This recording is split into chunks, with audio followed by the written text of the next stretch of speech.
We are on day 3 of how to set your kids up for a very successful defining decade.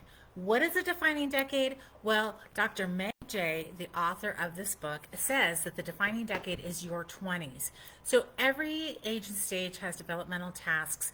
And when you're young, those developmental tasks can take anywhere from a couple months to a couple years. But as an adult, once you hit your 20s, 30s, 40s, every decade has developmental tasks. In your 20s, generally have the developmental tasks of setting yourself up vocationally and familially. In other words, what kind of family you're going to have outside of your family of origin, and how are you going to pay for it? Hello, everybody. My name is Lisa Nearing from True North Academy, and we are here to help you as parents get inspired so that you can equip your kids well to launch them as leaders in a world that needs some really solid leaders right now. So, the defining decade. We're talking about how to prepare your kids for that defining decade as tweens and teens. And I've already given 2 tips. And today I want to talk about the third tip. And that is really helping your kids set goals. So, what does that mean? And of course, we all have heard for years about teach your kids goal setting, make them SMART goals, short term, long term goals. Use tools like journals, planners, family check-ins to track progress. And I'm all for that. When we had a large bustling family in our home, we had 5 kids. They were 16 years apart in age, so we had 3.5 to 5 years between every single student and kid. So when we had an infant, we had a 16-year-old and every kid stage in between. And of course, they grew up. So when we had a big family at home and 7 of us, we would do weekly family planning meetings. Everybody had a planner or a notebook, depending on their age, and we would talk about what is going to go on in the next week and the next month and even into the next season so that everybody could put things down on their calendar. Now, when we had multiple drivers in the home, that was even more important because we lived out of town.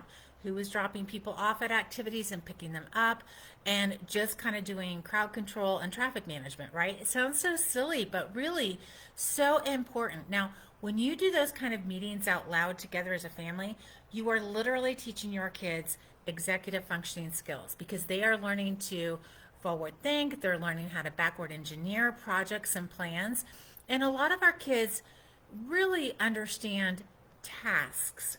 Tasks are simple. Computers do tasks. Projects are more complex, and people do projects. So we have to teach our kids to break down projects into tasks and how to manage all of that. And that's what that family planning did. So totally all together on board with journals, planners, family check-ins, and tracking progress, and then a family calendar. I know a lot of families really love electronic calendars and they use Google products and those kind of things to track with your family and all that kind of stuff. Our kids, we didn't give them cell phones until later on, and so you want to balance all of that out just depending on what the needs of your family are. But neurologically, it really helps your brain to physically write things down. It's a different brain activity than typing. And so I think having a calendar where you're all writing and keeping track together just makes sense. It also gives everybody an opportunity to talk about what's going on. So if you have something coming up with a relative or a social event or a holiday and you're saying, okay, we're going to do this, and somebody goes, I don't want to do that this time. I want to go here. It gives that opportunity a place and just a forum for everybody to talk about it and discuss. Teach us soft skills like we were talking about yesterday, which is networking skills. And listen, networking within your family, that's a skill too. So go back and listen to the Facebook Live I did yesterday on teaching networking skills. And then the one I did last Friday was on encouraging exploring interests. But today, again, we're talking about promoting goal setting. To help your kids really get set up for a successful decade as their 20s. And believe me, a lot of kids are not successfully set up. A lot of kids are really struggling in their 20s. The normal launching places are really changing and different. College isn't what it used to be for so many different reasons. For some kids, for some vocations and some training, it is still what it was, but for a lot of kids, it's not. And so launching from college has changed, maybe launching from work has changed. We are now, what we have is called the anxious generation since 2020 and cell phones, and there's a lot of stuff going on in our kids' lives. So we want our kids to launch successfully into their 20s so that they can set themselves up familially and vocationally. And helping them to goal set is one of the main things we can do to help them get there. I want to propose almost a different way of thinking about this.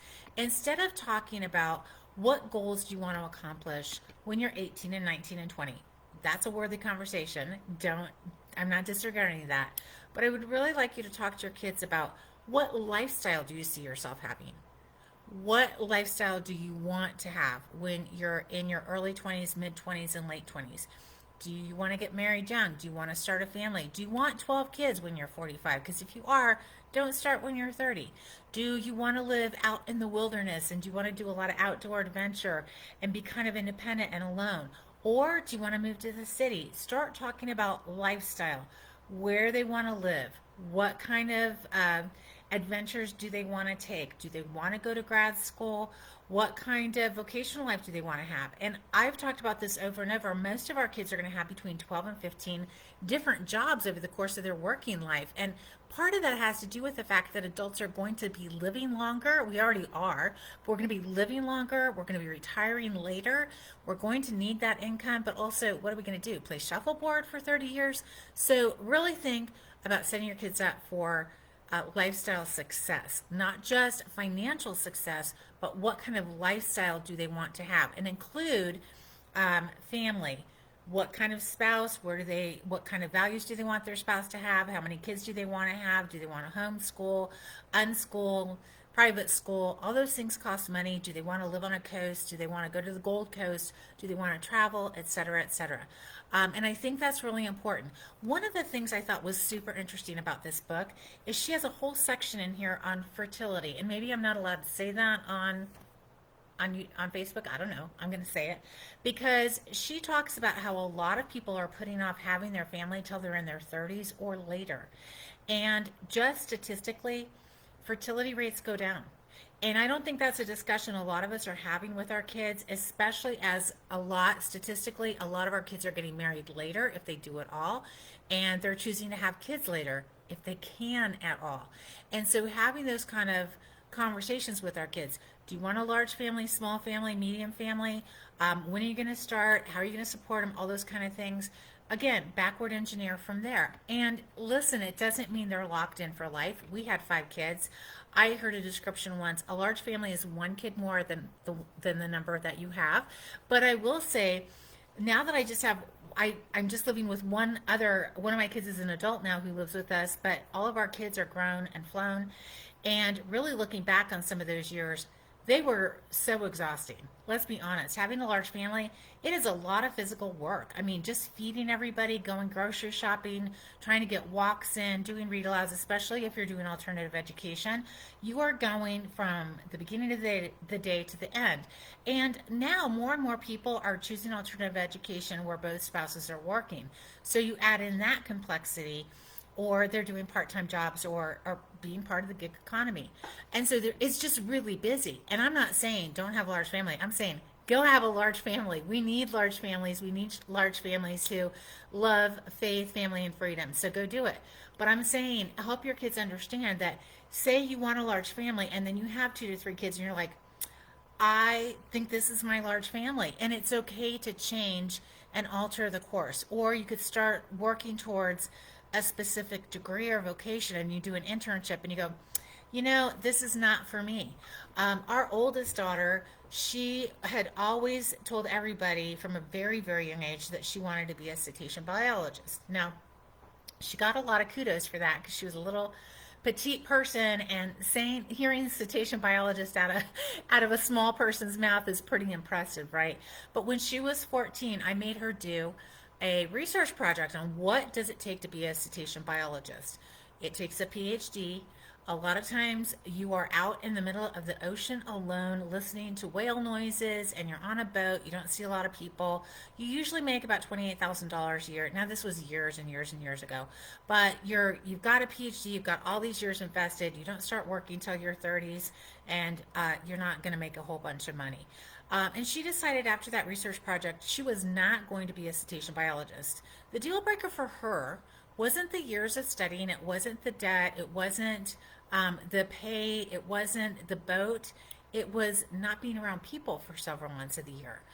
being on a boat alone listening to whales. And so I think it's really important for us to really help our kids understand what some of these job ideas mean in practical lives. That's why internships are so important, job shadowing, and all those kind of things, which we do in our career exploration class at True North. And if you don't have something like that put in place, absolutely, like have your kids make lists of what kind of lifestyle do they think they want to do, and then have them go interview people. And we talked about networking yesterday and the power of weak ties. Put those weak ties to work. If you know somebody with 12 kids, have your kids call them up and interview them and say, what is it really like having a large family? Or go ask if you can job shadow or fold their laundry for the day or whatever, and see in real time what it really is like. Or if you have a student who really thinks that they want to be a veterinarian, then have them go volunteer at a vet office for a day and see what it's really like. We have kids by the droves at True North who want to be vets, and I love that. We have two Aussies that we absolutely adore. We've had large farm animals and ducks and chickens and the whole smash, and so we know our vet very, very well. I'm not really an animal person, so I'm not sure how this all happened, but I have a lot of kids who think that they are. Some of them really are. Some of them not so much. But my point is, one of the tasks of being a vet is putting animals down. And I know we had to put a horse down. It fell and couldn't get up, and he was older, and so we had to have the vet come out and put him down, and it was actually pretty traumatic. So one of the things I think for anybody who wants to be a vet, go talk to a vet. If your kiddo can't handle putting animals down, because it can be humane, it can be the right thing to do in certain circumstances, then maybe that's not a good job for them. And I'm not discouraging anybody from being a vet. I'm so grateful for the qualified vets that we've been able to work with over the years. But just something to consider. And there's always those hidden costs in any kind of lifestyle. But my point is, help your kids backward engineer the lifestyle that they think they want to have. If they want to ski on a mountaintop 6 months a year, they probably should either become a ski instructor or make enough money that they can go do that. Now, I think one of the most interesting things is that a group of medical doctors was surveyed, and they said that they did not go to medical school because they loved science or even that they loved helping people.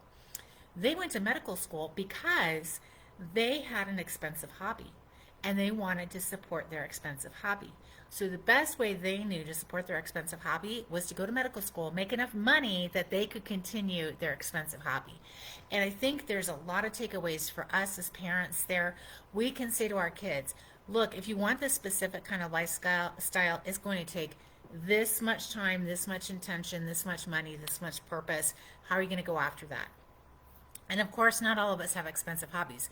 I would say reading is not really an expensive hobby, but I mean, if you add in all the books I buy from thrift books and maybe some of my late library finds over the years, it might have added up a little bit. But, I would say it's a great way to even talk to your kids about stuff. And honestly, as you're talking about what kind of lifestyle they want, talk with them about their hobbies and the things that they enjoy doing. Help your kids goal set with that kind of thing too, because some of our hobbies can really turn into vocations or side hustles or a way to serve other people, a way to minister. And don't overlook those things because they are so very, very important. I've talked about this for years too. We really want to help our kids develop standout factors for scholarship dollars and to just help them get admitted into competitive programs. Standout factors can be so many things. It can be volunteer hours, it can be crocheting or knitting or fiber arts, it can be working with dogs or horses, it can be so many, many things. So if you need help with, wow, what is a standout factor? Like, we're just so normal and average. The only reason you're saying that is because your normal and average is your normal. And give me 5 minutes and I can come up with a standout factor for you and your family that you can just blow up and exploit. And you really want to do that for your kids for a number of reasons. Again, scholarship dollars and admittance rates go up, but also when you succeed in one thing, it is so transferable. Right? So if they succeed in one thing, like really developing the standout factor, even if they don't stay there and camp there, those skills that success is transferable to the next thing. Now, I'm going to share a funny story. When I was in eighth grade, I decided for some, I don't know why reason, that I was going to be on the diving team at our summer swim club. And I was on the swim team, so I thought, oh, well, I'm going to dive too. I really am not an acrobat. I'm tall. it's just not my deal. Okay. Like tennis, I'm all there. Racquetball, squash, give me a racket. I'm good with it. Ping pong. But acrobatics, not so much. But I decided I was going to be on the diving team. Got the front dive, great. Back dive, great. The flip I never did really conquer because I was afraid to go over. But the inverse dive. Oh, and there was another dive where you switched over. So I would get perfect tens on all the dives. The inward dive was really kind of an interesting dive because you dive off the diving board backwards and then you dive forward into the diving board. And I conquered that. I spent weeks on the side of the pool figuring out how to do an inward dive, and I finally did it. Am I a diver? Was I a diver after that summer? No, I really wasn't even a diver that summer, let's be honest. But I learned something very invaluable that summer, and that is that perseverance pays off. Now, is that a transferable skill? Absolutely. So, helping your kids develop a standout factor, and that's a great way to build goals, right? Developing a standout factor. And that might be a great conversation to have with your kid. Like, I really want you to think about what is one thing you're going to really stand out in high school, and how can we help you achieve that? This is a goal setting activity if ever there was one, and it could be a super fun one.